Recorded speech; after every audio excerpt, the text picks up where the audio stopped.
Pernikahan Muhammad dan Khadijah. Dialah yang menciptakan kamu dari jiwa yang satu, Adam, dan darinya dia menciptakan pasangannya, agar dia merasa senang kepadanya. Quran Surat Al-A'raf 7 ayat 189. Ia adalah Khadijah binti Huwailid ibnu Asad ibnu Abdil Uzza ibnu Qusay. Pada nama Qusay, kakeknya yang keempat, nasabnya Khadijah bertemu dengan Rasulullah Shallallahu Alaihi Wasallam. Ibu Khadijah bernama Fatimah binti Zaidah. Nenek Khadijah dari pihak ibu bernama Halah binti Abdu Manaf. Abdu Manaf adalah kakek ketiga Rasulullah. Jadi, dari pihak ayah maupun ibu, Rasulullah dan Khadijah memiliki hubungan kekerabatan yang dekat. Ayah Khadijah, Huwailid, terkenal sebagai lelaki yang cerdas, kaya, terhormat, berakhlak mulia, jujur dan bisa dipercaya. Khadijah juga memiliki saudara sepupu bernama Waraka ibnu Naufal ibnu Asad, salah satu dari 4 orang Arab yang menolak penyembahan berhala oleh kaum Quraisy. Salah seorang dari mereka berkata, kaum kita telah menyalahi agama Ibrahim, leluhur mereka sendiri. Mereka menyembah batu yang tidak mendengar dan tidak melihat, yang tidak mendatangkan manfaat maupun bahaya. Kita harus mencari agama yang benar. 4 orang ini kemudian pergi mencari jalan masing-masing. Yang mereka cari adalah Hanifiyah, agama Nabi Ibrahim. Setelah pencarian sekian lama, Waraka akhirnya memeluk agama Nasrani dan mempelajarinya. Waraka pun kemudian dianggap sebagai salah satu dari sedikit orang yang paling mengetahui ajaran-ajaran agama Nasrani di masanya. Uraian singkat di atas menunjukkan bahwa Khadijah adalah bagian dari keluarga yang memiliki garis keturunan paling terhormat dari suku Quraisy. Keluarganya itu terkenal dengan akhlak mulia dan sikap beragama yang jauh dari perbuatan mengumbar nafsu. Khadijah lahir 15 tahun sebelum Rasulullah. Khadijah muda adalah seorang gadis yang cantik parasnya dan baik perilakunya. Suami pertamanya adalah Abu Halah an-Nabesi ibnu Zurarah at-Taimi. Pernikahan ini berakhir ketika Abu Halah wafat meninggalkan 2 anak laki-laki, yakni Hindun dan Halah. Hindun dan Halah adalah nama-nama perempuan. Tetapi, orang-orang Arab juga menggunakan nama-nama perempuan untuk anak laki-laki mereka. Khadijah kemudian menikah lagi dengan Atik ibnu Aits al-Mahzumi. Dari suaminya yang kedua ini, Khadijah memperoleh seorang anak perempuan yang lagi-lagi diberi nama Hindun. Hindun menikah dengan sepupunya sendiri yang bernama Safi ibnu Umayyah ibnu Aits al-Mahzumi. Keturunan Khadijah dari pernikahan keduanya ini sempat tinggal di Madinah dan sering disebut dengan Bani Tahirah, keturunan wanita suci. Dari suami pertama, Khadijah mendapatkan 2 anak, Hindun dan Halah. Hindun pernah diasuh oleh Rasulullah. Dia adalah anak tiri Rasulullah dan saudara tiri Fatimah. Kenyataan itu membuatnya sangat bangga. Dia juga dikenal sebagai orang yang mampu mengungkapkan pikirannya dalam bahasa yang indah dan menawan. Itu terbukti dalam sebuah hadits yang diriwayatkannya menyangkut sosok Rasulullah dan gambaran fisik beliau. Mengenai Halah, ada sebuah riwayat yang menceritakan bahwa dia pernah mendatangi Rasulullah yang sedang tidur. Sesaat setelah terbangun, Rasulullah memeluk Halah sambil berseru, "Halah, Halah." Barangkali 3 orang ini Hindun dan Halah, yang dimaksud oleh Aisyah dengan sahabat-sahabat Khadijah dalam hadits berikut. Aku tidak pernah merasa cemburu kepada seorang wanita sebesar rasa cemburu pada Khadijah. Aku tidak pernah melihatnya, tetapi Rasulullah sering menyebut namanya. Pernah beliau menyembelih seekor kambing, lalu memotong sebagian dagingnya dan menghadiahkannya kepada sahabat-sahabat Khadijah. Hari Bukhari, Muslim, Tirmidzi dan Bagawi. Di masa jahiliyah, Khadijah diberi gelar wanita yang suci, tahirah. Setelah 2 kali menikah, banyak lelaki yang meminangnya dengan menawarkan sejumlah harta sebagai mas kawin. Tetapi Khadijah menolak semua pinangan itu. Perhatiannya difokuskan pada upaya mengasuh anak dan mengelola perdagangan. Dalam dunia perdagangan saat itu, Khadijah adalah nama yang sangat diperhitungkan. Hampir setiap kafilah memuat barang dagangannya dalam jumlah besar. Khadijah juga mempekerjakan orang-orang Quraisy yang jujur dan terpercaya untuk mengawasi barang-barang dagangannya itu. Suatu hari, Khadijah hendak mengirim kafilah dagang ke negeri Syam. Dia mencari seseorang yang bisa diutusnya ke Syam untuk mengawasi dan memimpin rombongan dagang tersebut. Saat itu, masyarakat Mekah sedang ramai membicarakan Muhammad ibnu Abdillah, seorang pemuda yang memiliki kejujuran dan keluhuran budi di tengah rekan-rekan sebayanya yang sibuk berfoya-foya. Khadijah berpikir, mengapa tidak Muhammad saja yang ia utus untuk menangani urusan-urusan perdagangannya di Syam. Muhammad adalah orang yang jujur, dan kejujuran sangat penting dalam perdagangan. Tetapi, Khadijah tidak pernah mendengar Muhammad memiliki pengalaman berdagang. Pilihan itu sebetulnya beresiko. Khadijah hanya mengandalkan firasat dan nalurinya yang jarang salah. Akhirnya, Khadijah pun memanggil Muhammad dan mengajaknya berbincang-bincang tentang perdagangan. Dalam perbincangan itu, Khadijah menangkap kesan bahwa Muhammad adalah seorang pemuda yang cerdas, santun, pandai menjaga diri dan berpenampilan sempurna. Muhammad terlihat begitu tenang ketika diam dan terlihat begitu berpengaruh saat berbicara. Dia selalu memperhatikan lawan bicaranya, mendengarkannya dengan teliti, dan tidak pernah memperlihatkan sikap setengah-setengah. Sebagai seorang pedagang yang berpengalaman, Khadijah tahu bahwa Muhammad adalah orang yang dia cari.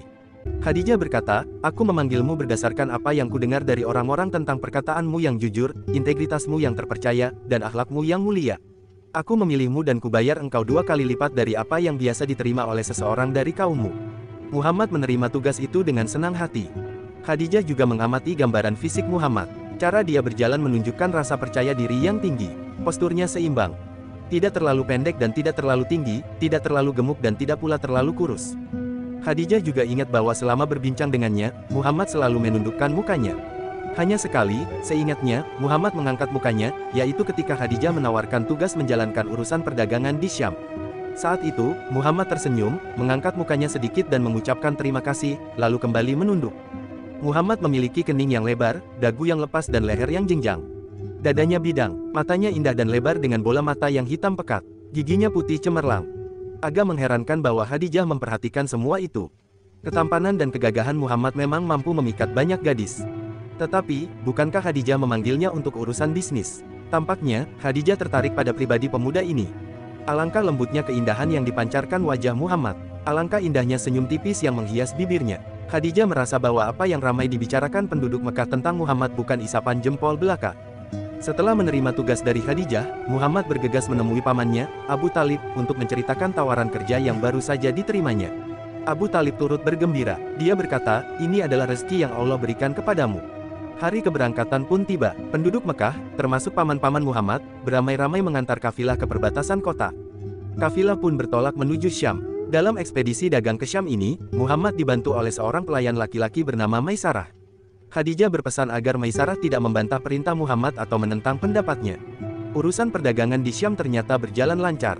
Barang-barang habis terjual. Laba yang diraih dari perdagangan itu pun luar biasa besarnya. Sebelum pulang, kafilah ini membeli barang-barang lain untuk dijual kembali di Mekah. Setelah semua urusan selesai, kafilah ini pun beranjak pulang.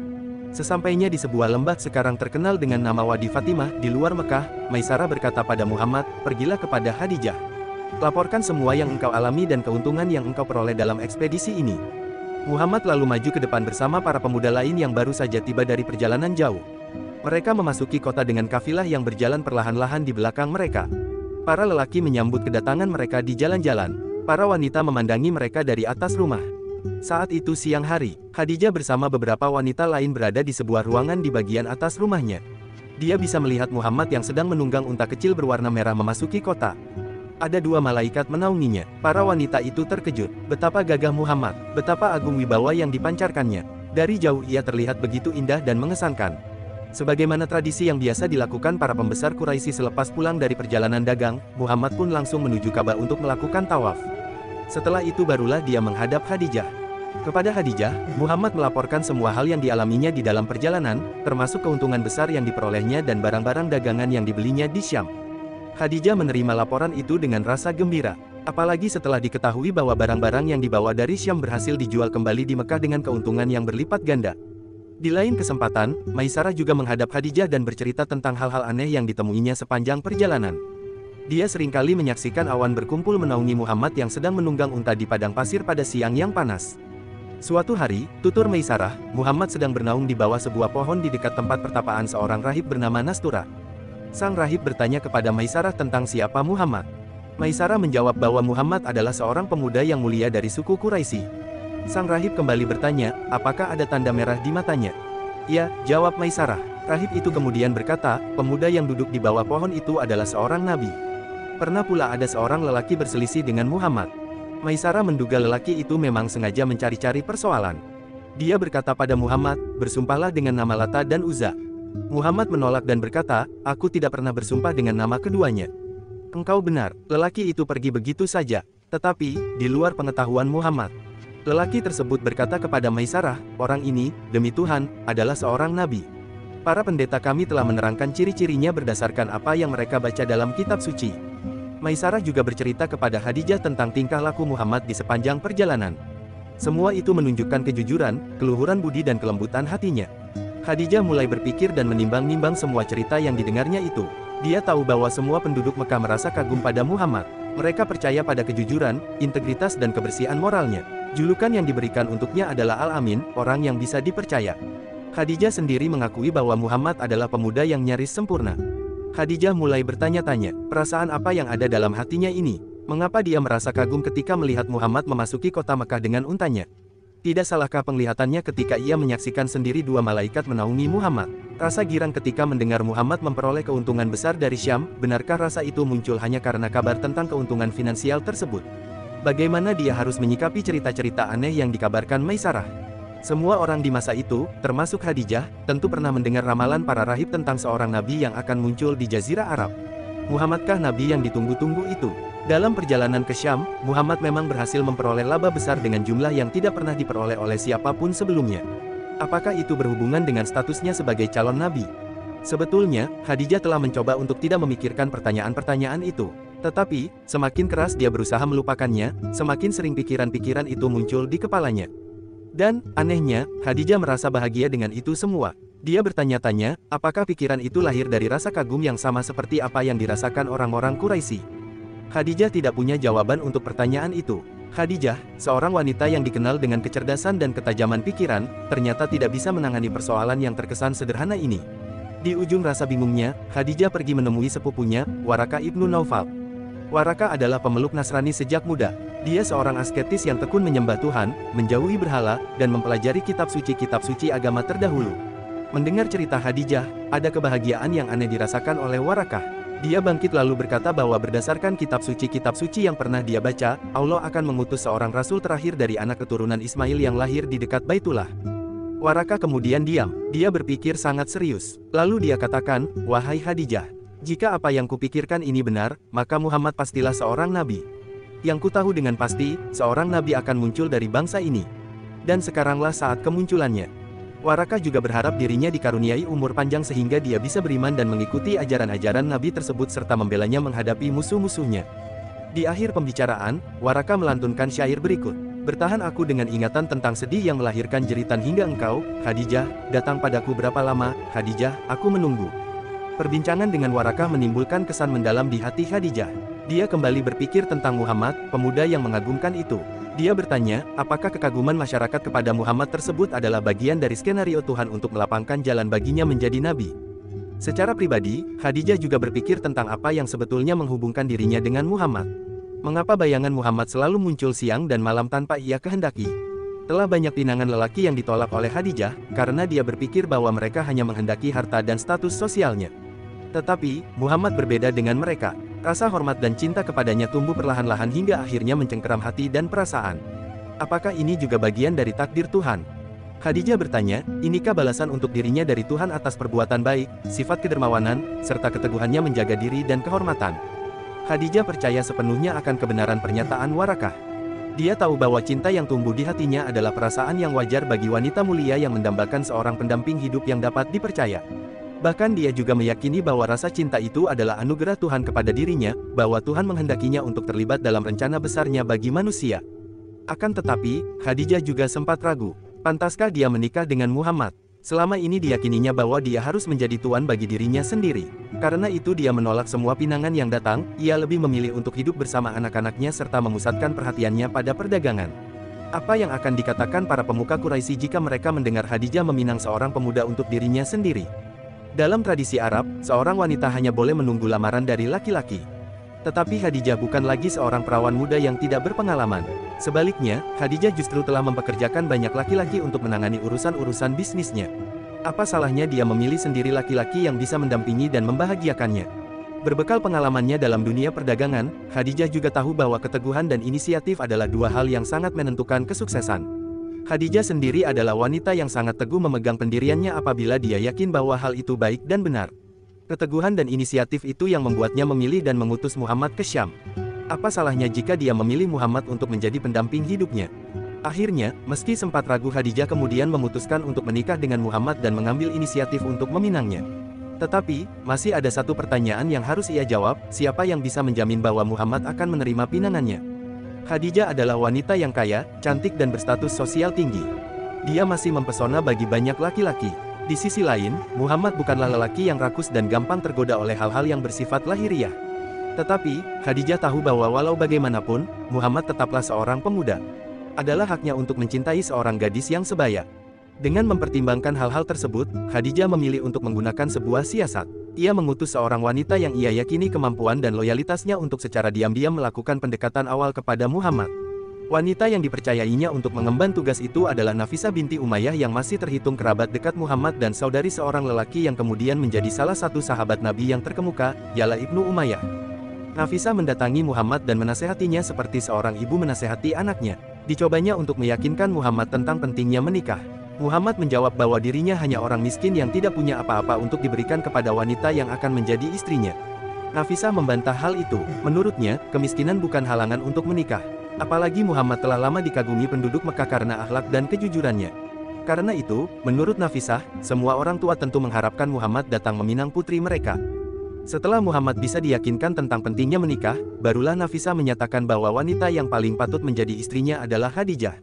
Alasannya sederhana, Khadijah adalah wanita yang cantik, kaya, baik nasabnya, pandai menjaga kehormatan dan luhur akhlaknya. Masyarakat pun menjulukinya, wanita yang suci.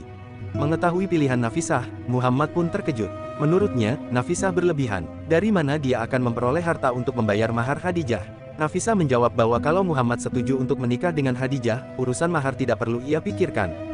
Nafisah menceritakan proses diplomasi awal yang dilakukannya itu dalam sebuah riwayat. Dia berkata, Khadijah pernah mengutusku sebagai perantara kepada Muhammad setelah dia pulang dari Syam. Kukatakan kepadanya, apa yang menghalangimu untuk menikah? Muhammad menjawab, aku orang miskin yang tidak punya harta. Ku bilang, jika aku tanggung semua keperluanmu untuk menikah dan kupilihkan seorang wanita yang cantik, kaya, mulia dan cocok untukmu, maukah engkau menikah? Muhammad menjawab, siapa wanita itu? Aku menjawab, Khadijah. Muhammad kembali bertanya, bagaimana mungkin? Kukatakan, aku yang akan mengaturnya. Upaya pendekatan yang dilakukan Nafisah ini sebetulnya bermakna penting. Tidak saja penting bagi Khadijah, tetapi juga bagi sejarah manusia secara umum. Jika Khadijah terbukti berperan penting bagi kesuksesan Rasulullah menunaikan misi risalahnya, maka siapapun yang membantu pernikahan mereka berdua harus dipandang sebagai bagian penting dari proses penyebaran agama Islam ke seluruh dunia. Dengan meminang Muhammad, Khadijah sebetulnya sedang menciptakan sebuah tradisi yang memihak dan menghormati wanita. Kalau wanita berhak mengatur urusan-urusannya sendiri, mengapa dia tidak boleh memilih seorang lelaki untuk menjadi pendamping hidup dan ayah bagi anak-anaknya? Apalagi Khadijah tidak memilih calon suami yang kaya. Pilihannya atas Muhammad lebih didasarkan atas budi pekerti yang mulia dan perilaku yang luhur. Muhammad juga telah terbukti mampu menjaga dan mengembangkan aset-aset bisnisnya. Akan tetapi, bukan hal itu saja yang bisa dipelajari dari kisah ini. Setelah Nafisah memberitahu hasil pendekatannya, Khadijah lalu mengundang Muhammad ke kediamannya. Di sana, Khadijah mengungkapkan secara langsung pinangannya dengan berani dan ksatria. Itu menunjukkan rasa percaya diri yang tinggi serta keberanian menuntut hak dan menyampaikan aspirasi tanpa perantara. Khadijah memperlihatkan bahwa wanita bisa menangani urusan-urusannya sendiri, berhak melakukan apapun demi mencapai kebahagiaan, serta boleh menerima siapapun yang pantas menjadi tamunya. Nafisah memang membantunya melakukan pendekatan awal untuk menjajaki kemungkinan Muhammad menerima pinangannya. Tetapi setelah itu, Khadijah menjalani sendiri seluruh proses yang harus dilakukannya. Perhatikan ucapan Khadijah kepada Muhammad berikut ini.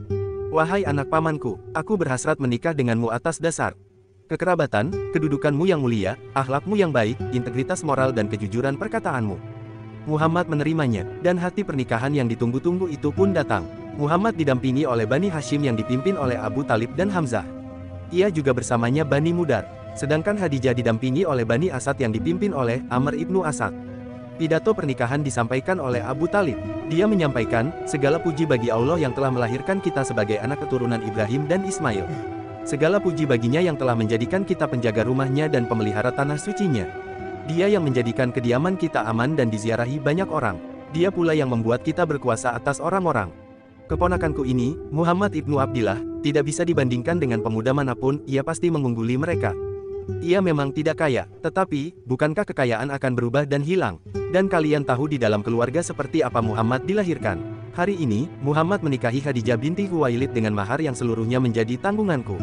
Ini akan menjadi berita besar dan kehormatan yang agung. Setelah Abu Talib selesai menyampaikan pidatonya, berdirilah Amr ibnu Asad, paman Khadijah dan pemimpin kaumnya. Dia menyampaikan pujian bagi Muhammad dan mengumumkan pernikahannya dengan Khadijah. Dengan itu, resmilah pernikahan keduanya. Pernikahan itu dilaksanakan pada 2 bulan 15 hari setelah Muhammad tiba dari Syam. Mahar yang diberikan kepada Khadijah adalah 20 ekor unta. Usia Muhammad saat itu 25 tahun, sedangkan Khadijah berusia 40 tahun. Diriwayatkan dari Hakim Ibnu Hazm Ibnu Huwailid, keponakan Khadijah, pernyataan berikut. Rasulullah Shallallahu Alaihi Wasallam menikah dalam usia 25 tahun. Sedangkan Khadijah 2 tahun lebih tua daripada aku, ia dilahirkan 15 tahun sebelum tahun gajah, dan aku dilahirkan 13 tahun sebelum tahun gajah tersebut.